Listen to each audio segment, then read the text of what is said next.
আসুন টাটকা ওই দামে কম ইলিশ, সাথে টাটকা দাদা ইলিশ ইলিশ নিয়ে নিয়ে যান যান। ইলিশ। আসুন আসুন ও দাদা, দাদা আসুন এদিকে আসুন টাটকা এদিকে ইলিশ নিয়ে আসুন, যান কতটা দাদা। লাগবে বলুন। দাদা একটা বেশ টাটকা দেখে ইলিশ দিন তো। দিচ্ছি বাবু।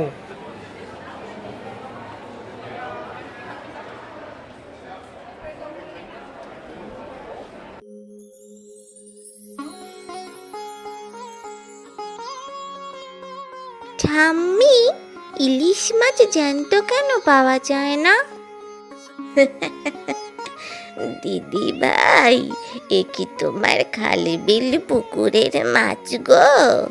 এ হচ্ছে সমুদ্রের মাছ, একেবারে গভীর জলের। এ ধরা কি চারটিখানি কথা? নদীর মাঝিরা তাদের পরিবার পরিজন সকলকে ছেড়ে নৌকা নিয়ে বেরিয়ে পড়ে মাছ ধরতে। যেই কানটিতে সমুদ্র আর নদী এক হয়ে গেছে, মানে মোহনায়, সেইখানে জাল ফেলে। আর তারপর জাল ভর্তি হয়ে একেবারে কাঁচার উপর মতন চকচকে ইলিশ মাছ ওঠে। তবে ব্যাপারটা এত সহজ নয়। কত যে বিপদ আপদ ঝড় জলের সম্মুখীন হতে হয় মাঝিদের, তার কোনো ঠিক নেই।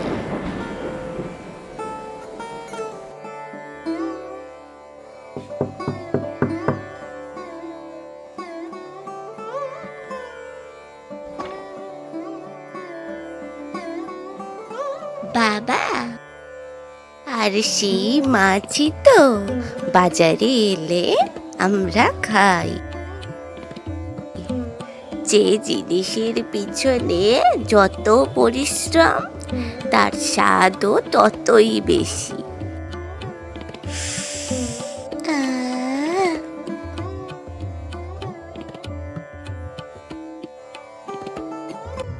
বন্ধুরা, আমার এই ভিডিওটি যদি ভালো লেগে থাকে তবে ভিডিওটিতে একটি লাইক করুন, কমেন্ট করুন, শেয়ার করুন। আর এইরকম ভিডিও আরও দেখার জন্য সাবস্ক্রাইব করুন আমার সোনার ছবি চ্যানেলটিকে, আর বেল আইকনটা ক্লিক করতে কিন্তু একদম ভুলবেন না।